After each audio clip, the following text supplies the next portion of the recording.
لله الحمد لله نحمده ونستعينه ونستغفره الذي معبودا مسجودا مشهودا مقصودا موجودا مطلوبا محبوبا والصلاة والسلام على رسوله النبي القوي الحفي الولي الجلي الأمي المكي المدني العربي الحجازي المدري القريشي الهاشمي المطلبي وعلى آله وأصحابه وأتباعه وأزواجه وأولاده وأحبابه وأعوانه وأنصاره وأهل بيته الطيبين الطاهرين المطهرين الأكملين الأجملين.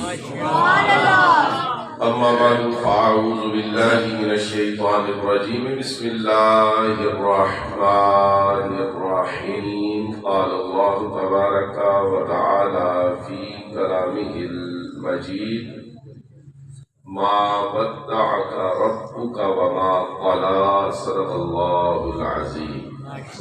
إن الله وملائكته يصلون على النبي يا أيها الذين آمنوا صلوا عليه وسلموا تسليما. بواسط الأنصار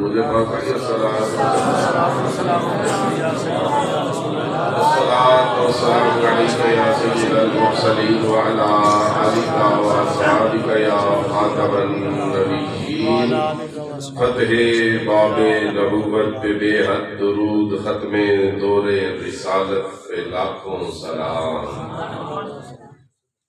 رومی کشمیر آپ پہ کھڑی حضرت میاں محمد بخش صاحب رحمۃ اللہ علیہ نورانیت مصطفیٰ کی بات کرتے ہیں اور آپ فرماتے ہیں: سب نور اسے دے نوروں اسدا نور حضوروں. حسن و تخت عرش دا ملیا موسیٰ نو کو دوروں. نور محمد روشن آہا آدم جدو نہ ہویا. اول آخر دوئے پاسے اوہو مل کھلویا. لوح قلم نہ عرش کرسی نہ سورج چند تارے. تاوی نور محمد والا دیندا سی چمکارے. ایک پنجابی کا شاعر اس کلام کی تشریح میں کہتا ہے: سارا نور ظہور حضور دائے، بنا نور کی میں کائنات ہوندی. نہ چند تارے نہ آسمان سارے، نہ دن ہوندا نہ رات ہوندی. نہ جن ملائک انبیاء ہوندے، نہ کوئی انہاں دی ذات صفات ہوندی. نہ دیوانیاں کوئی رب نو رب کہندا، جنہ پیدا محمد دی ذات ہوندی. دنیا والیو دنیا نہیں صدا رہنی، دنیا کوڑا میلا کوڑی بات دائے. مارو لاکھ اڈاریاں چند دے وال کسے دن ایوی آخری رات دائے. تے دنیا والیو اسا سبا نے ٹور جانا، پاسا پلٹ جانا کائنات دائے. جے سائم ریا کچھ جہان اندر، نام رہنا محمد دی ذات دائے. تکبیر، رسالت، حاضری، تاکید. قابل صد احترام واجب صد تعظیم زینت السادات فخر السادات، اسیر ناموس رسالت، مجاہد تحفظ عقیدہ ختم نبوت اور اپنے والد گرامی کے عظیم مشن اور مقصد کو بڑی کامیابی کے ساتھ آگے بڑھانے والی شخصیت جناب حضرت صاحبزادہ حاجی سید خلیل حسین کاظمی شاہ صاحب دعوت فیوزکم القدسیہ، نہایت ہی عزت و احترام کے لائق استاذ القراء والعلماء والحفاظ جناب حضرت مولانا حافظ قاری اظہر اقبال نقشبندی صاحب، بانیوں محتمم جامعہ سیدہ عائشہ صدیقہ بنات، اور ماشاءاللہ آج کل ان کے مدرسے کی توسیع کا کام بھی جاری ہے. اللہ تبارک و تعالیٰ اسے کامیابی کے ساتھ پائے. نہایت ہی عزت و احترام کے لائق بزرگ عالم دین جناب حضرت مولانا حافظ قاری محمد رمضان جلالی صاحب، آپ کی اس خوبصورت مسجد کے خوبصورت خطیب حضرت علامہ مولانا حافظ توقیر علی صاحب، جناب محترم قاری عابد حسین صاحب اور دیگر علماء کرام، سامعین ذیل احتشام، عزیزان گرامی قدر، آج کی یہ خوبصورت پاکیزہ باوقار تقریب بیان معجزہ معراج کے لیے سجائی گئی ہے۔ اللہ تعالیٰ سے دعا ہے کہ میری زبان پہ کلمہ حق اور سچ کو جاری و ساری فرمائے۔ حضرات گرامی قدر، جب نبی اکرم صلی اللہ علیہ وآلہ وسلم نے اعلان کیا کہ میں اللہ کا نبی، یعنی کہ اعلان نبوت کے 8 سال کے بعد واقعہ معراج ہوا۔ یہ سال آپ نے یاد رکھنا ہے، واقعہ معراج اس وقت ہوا جب حضور مکہ میں تھے اور مدینے کی طرف ہجرت نہیں کی تھی، اس سے 2 سال پہلے اعلان نبوت کے 8 سال کے بعد واقعہ معراج ہوا۔ اور یہ وہ سال تھا جس سال حضور کے چچا حضرت ابو طالب اور حضور کی زوجہ ام المومنین سیدہ خدیجہ الکبریٰ سلام اللہ تعالی علیہا، ان دونوں ہستیوں کا وصال ہوا۔ یعنی کہ حضور کے چچا بھی فوت ہوئے اور آپ کی سب سے پیاری اور پہلی زوجہ بھی انتقال کر گئی۔ 2 صدمے جب اکٹھے آئے تو مکے کے کافروں نے کہا ان کا رب ان سے ناراض ہے۔ تو جو ہے نا میرے محترم صاحب، مکے کے کافروں نے کہا کہ یہ جو 2 فوتگیاں ہوئی ہیں اور 2 بڑے سہارے تھے، ایک چچا کا اور دوسرا بیوی کا، یہ دنیا سے چلے گئے ہیں، لہذا یہ ثبوت ہے کہ ان کا رب ان سے ناراض ہے۔ پھر اسی سال 6 مہینے تک وحی بھی نہیں آئی۔ تو مکے کے کافروں نے کہا یہ جو 6 مہینے تک ان کے رب نے ان سے بات نہیں کی، یہ دوسری دلیل ہے کہ ان کے رب نے انہیں چھوڑ دیا۔ 26 رجب یعنی کہ جس رات معراج ہوئی، واقعہ معراج سے پہلے صرف 2 نمازیں تھیں، ایک فجر کی اور دوسری عصر کی، 5 نمازیں فرض نہیں تھیں۔ عصر کی نماز پڑھ کے ہمارے آقا مکے کی ایک گلی سے گزر رہے تھے تو ابو جہل، عتبہ، شیبہ، ولید بن مغیرہ اور چند دوسرے مکے کے بڑے بڑے کافروں نے حضور کا رستہ روک لیا اور روک کے کہا 2 فوتگیاں ہوئیں، لہذا پتہ چلا کہ آپ کا رب آپ سے ناراض ہے، 6 مہینے تک بات نہیں کی، لہذا یہ بھی ثبوت ہے کہ اس نے آپ کو چھوڑ دیا ہے۔ یہ بتائیے کہ جس رب کا کلمہ آپ پڑھاتے ہیں، کبھی اس کو دیکھا ہے؟ کبھی اس کا دیدار کیا ہے؟ ہمیں آپ کہتے ہیں کہ کلمہ پڑھیں، خود آپ نے اس رب کو کبھی دیکھا ہی نہیں، تو جب دیکھا ہی نہیں تو اس کی طرف لوگوں کو آپ بلاتے کیوں ہیں؟ عزیزان گرامی قدر، یہ 3 باتیں تیر بن کے حضور کے قلب مبارک پہ لگے۔ سرکار پہلے ہی دکھی تھے، پھر 6 مہینے سے وحی کا سلسلہ منقطع تھا تو حضور کے دل پہ ملال تھا، تو جب کافروں نے تانا مارا تو حضور کا قلب مبارک چھلنی ہو گیا، زخمی ہو گیا، حضور کو بڑا دکھ لگا، آپ نے کوئی جواب نہیں دیا، اور قربان جائیے حضور خاموش رہے مگر اللہ نے جواب دینے کا ارادہ کر دیا کہ یہ جو مکے کے کافر 3 باتیں کر رہے ہیں اور ان کا واویلا اور چرچا کر رہے ہیں، اس کا جواب اللہ نے دینا ہے، اور آج ہی کی رات دینا ہے جسے شب معراج کہا جاتا ہے۔ حضور جا کے اپنی پھوپھی جان حضرت ام ہانی کے گھر آرام فرما ہوئے، اللہ نے جبرائیل کو بلایا۔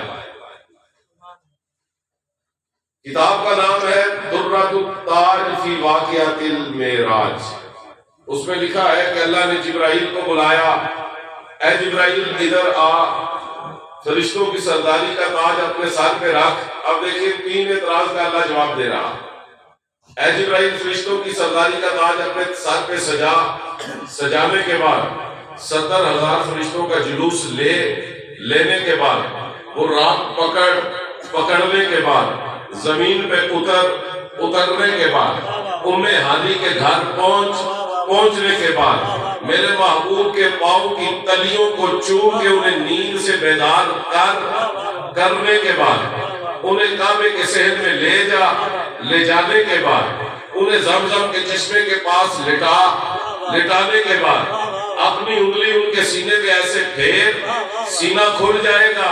حضور فرماتے میرا سینہ کھل گیا وَأَنَا أَنظُرُ اور میں دیکھ رہا تھا. پھر جبرائیل نے حضور کے قلب مبارک کو باہر نکالا, جنت سے لائے ہوئے ایک تشت کے اندر رکھا. تشت عربی میں یا فارسی میں ٹرے کو کہتے ہیں. ایک تشت کے اندر رکھا. حضور فرماتے میں دیکھ رہا, اس نے میرا دل نکال کے تشت کے اندر رکھا اور اسے زمزم اور جنت کے چشموں کوثر و تسنیم کے پانیوں سے غسل دیا. غسل دینے کے بعد جبرائیل نے حضور کا قلب مبارک سینے میں واپس رکھا اور ہاتھ پھیرا. حضور فرماتے ہیں وہ بالکل پہلے جیسا ہو گیا. اس کے بعد جبرائیل نے آپ کو براق پہ سوار کروایا. براق پہ سوار کرنے کے بعد موسیٰ علیہ السلام کی قبر دکھائی. ان کی قبر دکھانے کے بعد عیسیٰ علیہ السلام کی جائے پیدائش بیت اللحم دکھائی. وہ دکھانے کے بعد اس نے حضور کو مسجد اقصیٰ میں پہنچایا. مسجد اقصیٰ میں پہنچانے کے بعد 1,24,000 نبیوں نے حضور کے پیچھے نماز ادا کی اور عملی طور پہ بتایا کہ یہ امام الانبیاء ہے. پھر حضور کو پہلے آسمان پہ پہنچایا. یہ اللہ 3 اعتراض کا جواب دے رہا. پہلے آسمان سے لے کے 7ویں آسمان تک کی حضور نے سیریں کی. پھر 7ویں آسمان کے بعد فرشتوں کا کعبہ بیت المعمور ہے, حضور کو فرشتوں کا کعبہ دکھایا گیا. دکھانے کے بعد پھر حضور کو جنت کی سیر کروائی گئی.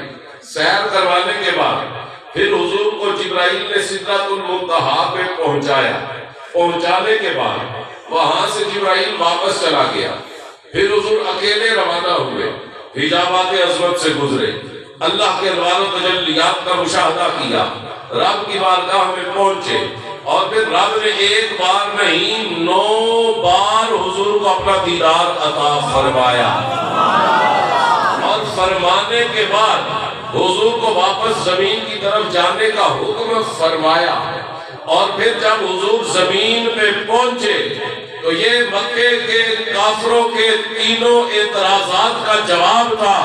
اللہ نے فرمایا محبوب آپ کا یہ معجزہ معراج قیامت تک آنے والوں کو بتاتا رہے گا. ما ودعک ربک وما قلی, کہ آپ کا رب نہ آپ سے ناراض ہو سکتا ہے نہ آپ کو کبھی چھوڑ سکتا ہے.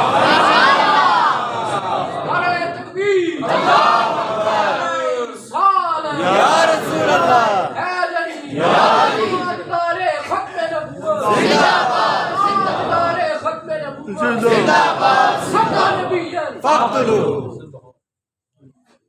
ما ودعک ربک وما قلی, نہ تیرے رب نے تجھے چھوڑا ہے نہ تیرا رب تجھ سے ناراض ہوا.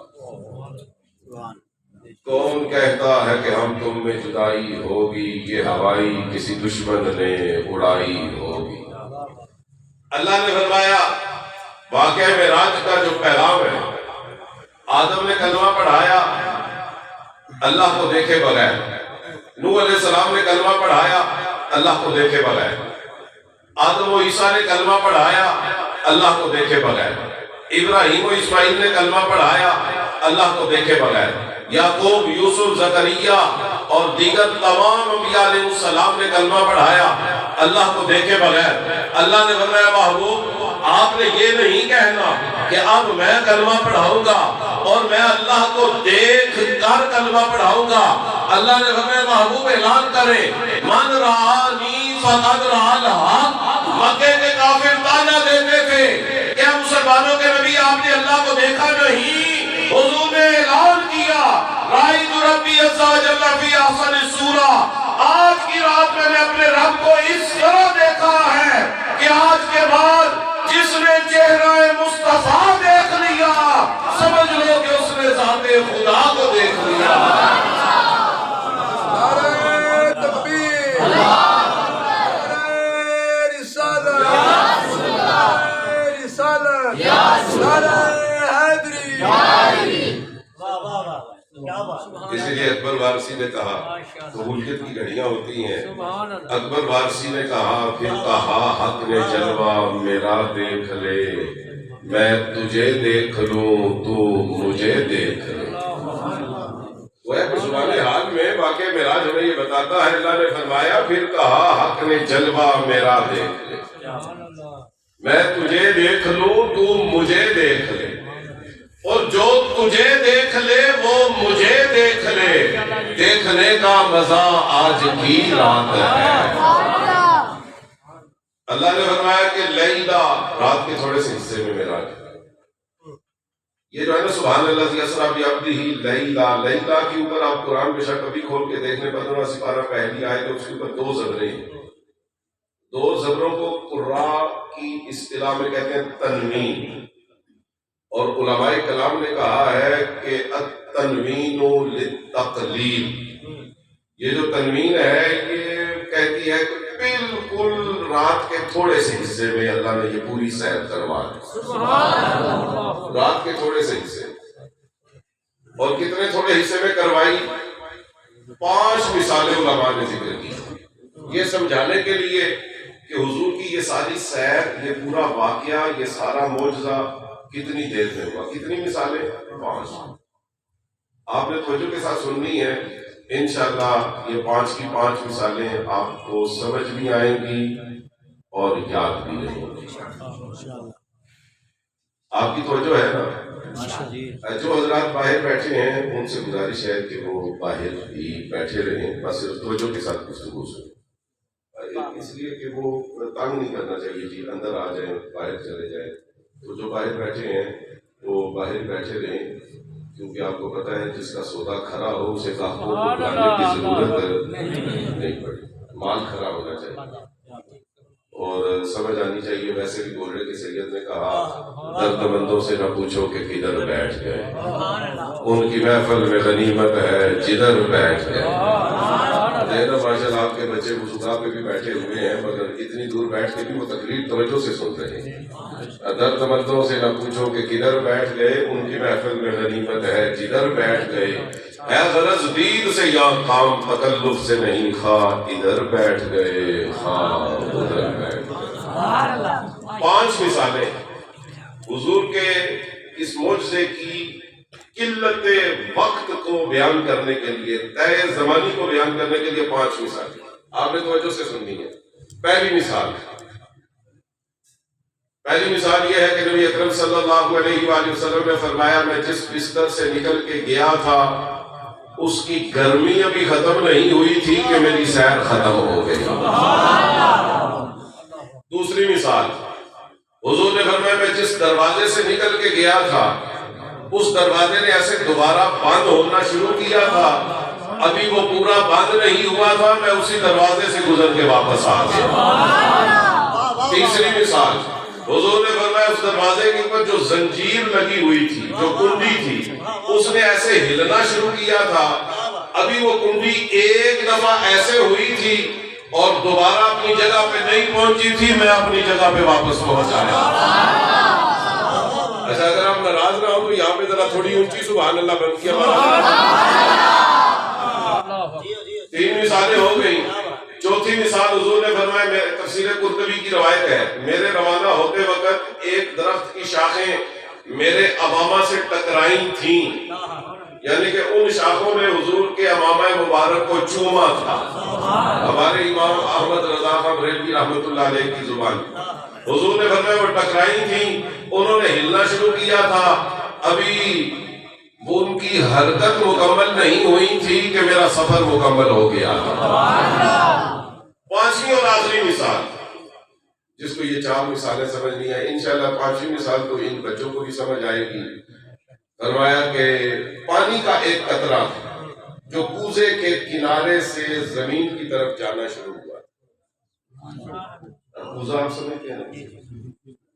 اچھا بچوں کو نہیں پتا تو انہیں میں سمجھا دوں اگر آپ اجازت دیں، کیونکہ یہ سب سے پہلے آئے تھے تو ان کا بھی حق بنتا ہے انہیں سمجھایا جائے۔ پیارے بچوں، لوٹا اگر پلاسٹک کا ہو، اسٹیل کا ہو، سلور کا ہو تو اسے کہتے ہیں لوٹا، اور اگر وہی مٹی کا بنا ہو جس طرح گھڑا بنا ہوتا ہے تو پھر اسے کہتے ہیں کوزہ۔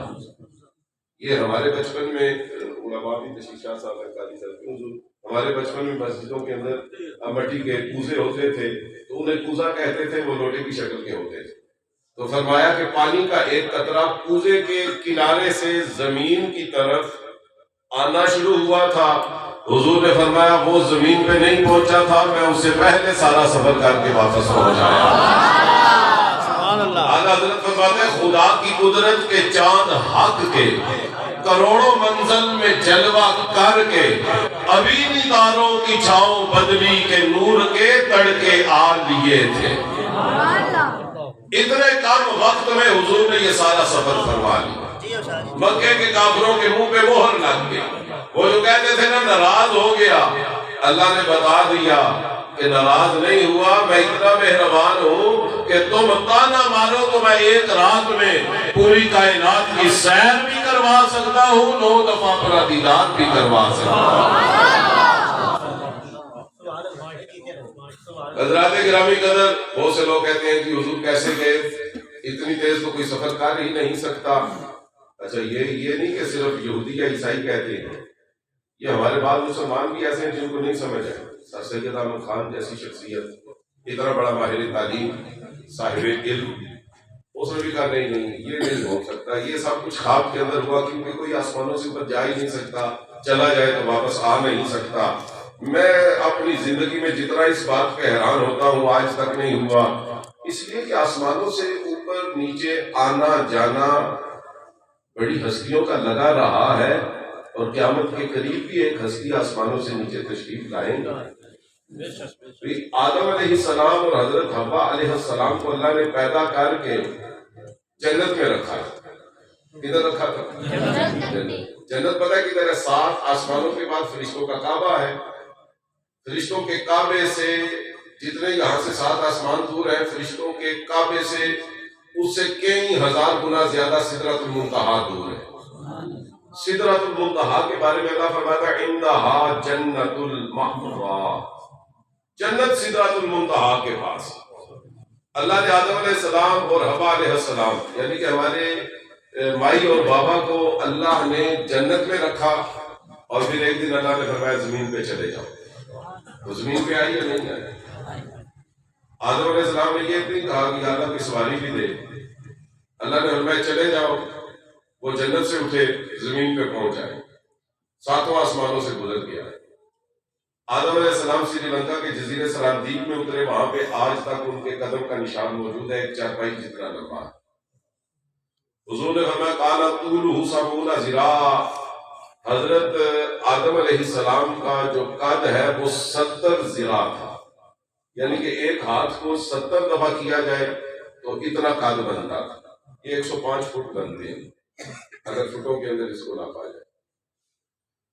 تو آدم علیہ السلام وہاں پہ اترے، اور حضرت حوا علیہ السلام کو جدہ کے اندر آپ اتری۔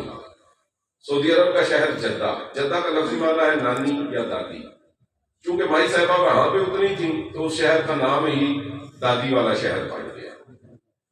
تو یہ دونوں ہستیاں جنت سے چلیں اور زمین پہ پہنچ گئی۔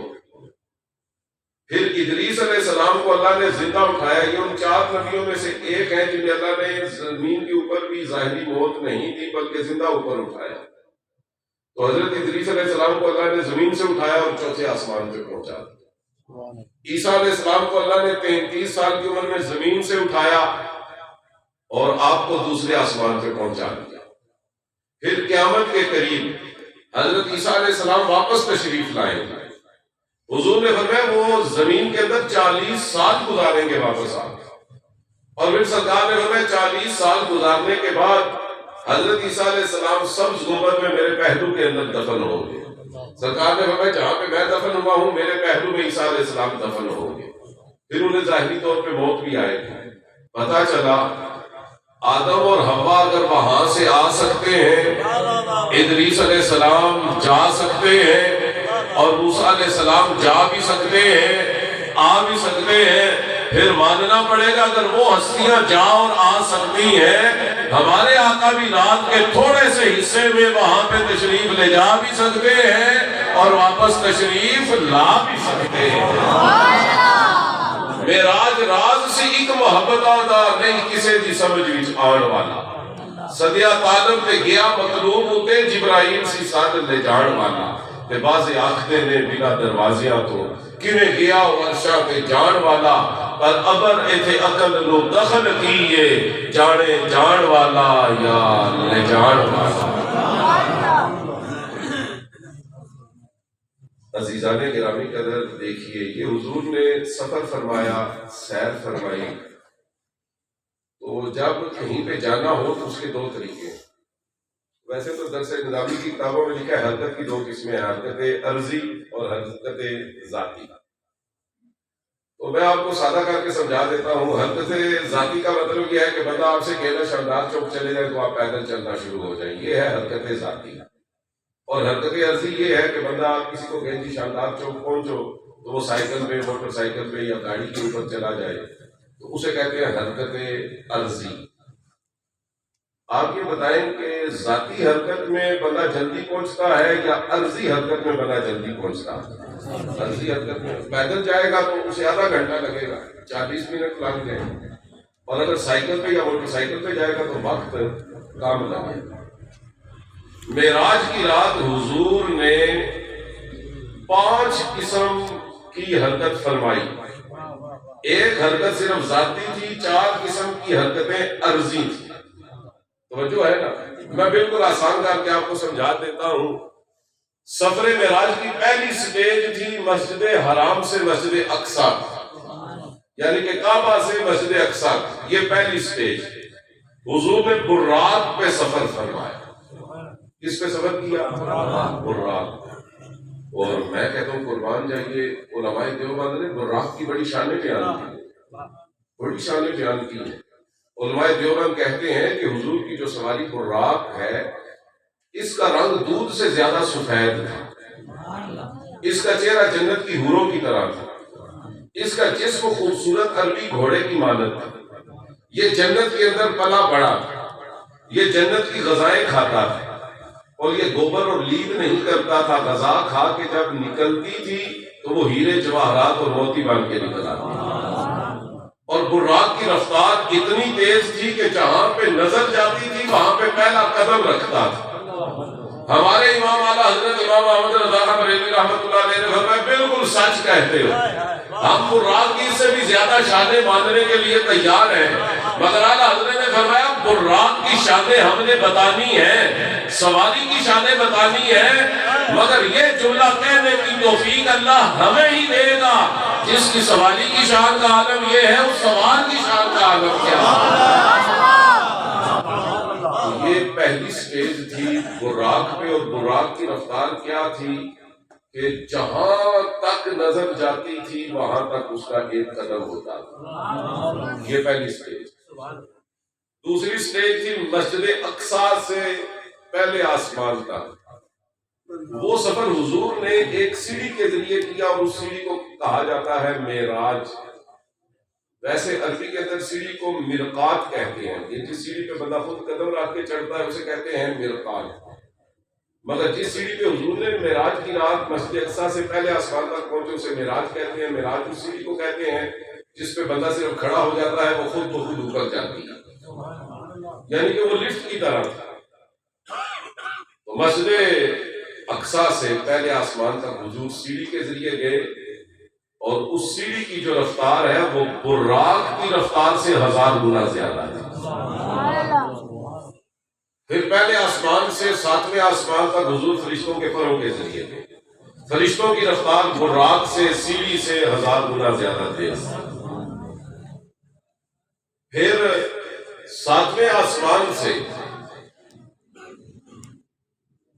بیت المعمور تک حضور ایک سبز رنگ کے رف یعنی کہ سبز رنگ کے قالین پہ گئے، اس کی رفتار براق سے سیڑھی سے فرشتوں کے پروں سے بھی 1000 گنا زیادہ ہے۔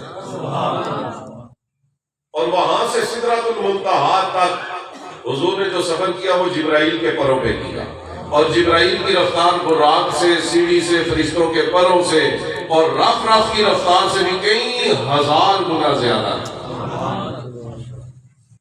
اور جب سدرۃ المنتہا پہ حضور پہنچے تو جبرائیل نے کہا لو دلوت عنی لکنہ ترکت من النار، اگر یکسر ہوئے برتر پرم فروغ تجلی بسوزت پرم۔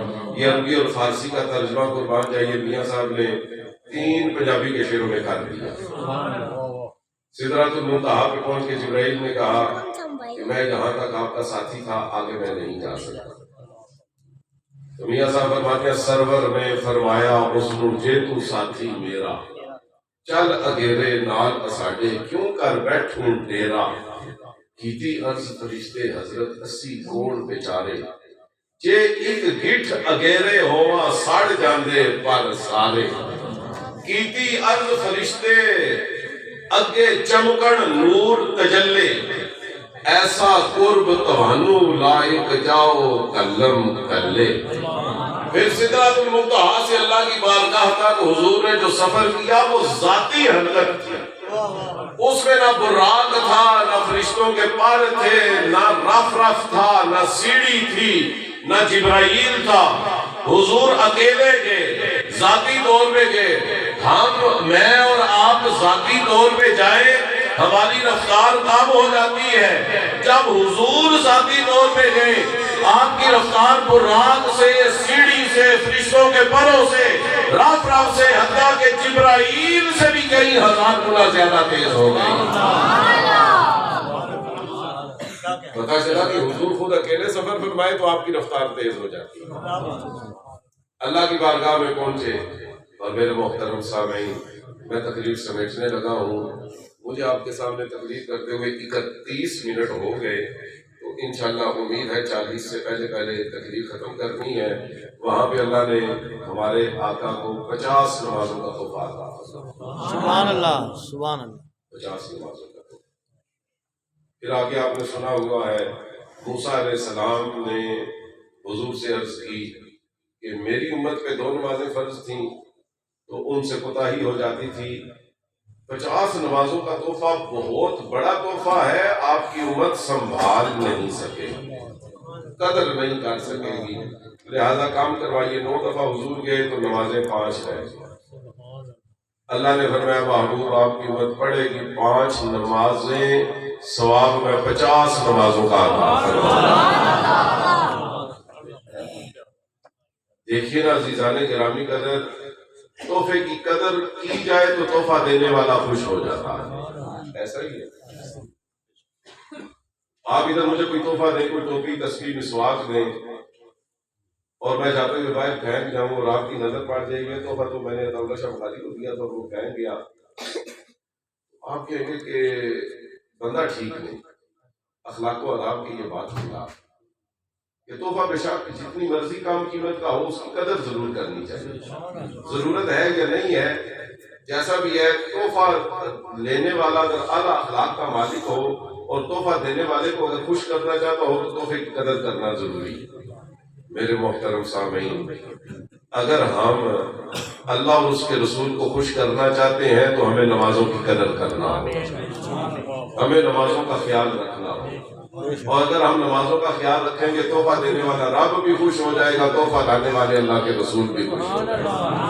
آئیے آج کی اس محفل سے ارادہ کر کے اٹھیں کہ ہم نے اس تحفے کی قدر کرنی ہے۔ ماشاءاللہ مسجد کی انتظامیہ نے کتنی خوبصورت مسجد بنائی، انتہائی حسین و جمیل۔ آپ کی اس مسجد کے اوپر اب تک کروڑوں روپیہ لگ چکا ہے۔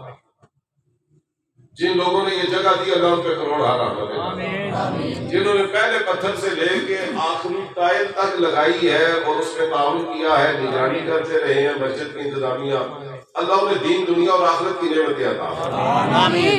لیکن میں آپ کو ایک بات بتاؤں، یہاں پہ سونے چاندی کی ٹائلیں بھی لگ جائے نا تو مسجد اس وقت تک سجے گی نہیں جب تک آپ نمازی بن کے نہیں آئے۔ مسجدیں نمازیوں سے سجتی ہیں، مسجدوں کی سجاوٹ کے لیے نمازی ضروری ہے۔ لیکن آپ یہاں پہ نماز پڑھنے اور نمازی صرف ایک ہو تو آپ کے دل کو دکھ ہوگا کہ مسجد تو بڑی خوبصورت ہے مگر سجی ہوئی نہیں. مسجدیں سجتی اللہ کے بندوں سے ہیں.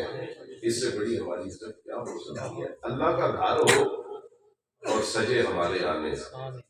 آئیے آج سے عہد اور ارادہ کریں کہ ہم نمازی بن کے اللہ کے گھر کو سجائیں. معراج کی رات حضور 5 نمازوں کا تحفہ لے کے آئے اور حضور نے پتہ کیا اعلان فرمایا؟ قرۃ عینی فی الصلاۃ. سرکار نے فرمایا جب نماز پڑھو گے میری آنکھیں ٹھنڈی ہو جائیں گی. آنکھیں ٹھنڈی ہونے کا مطلب کیا ہے کہ حضور فرماتے ہیں کہ میرا امتی نماز پڑھتا ہے میرے دل کو سکون پہنچتا ہے. اگر ہم نماز چھوڑتے ہیں حضور کو دکھ ہوتا ہے. تو رات علیہ اعمال امتی فی کل یوم و لیلہ. حضور نے فرمایا میرے امتی پورا دن جو کرتے ہیں وہ بھی میرے سامنے پیش کیا جاتا ہے, پوری رات کو جو کرتے ہیں وہ بھی میرے سامنے پیش کیا جاتا ہے. ہم وہ ہیں جو حضور کو حاضر ناظر مانتے ہیں.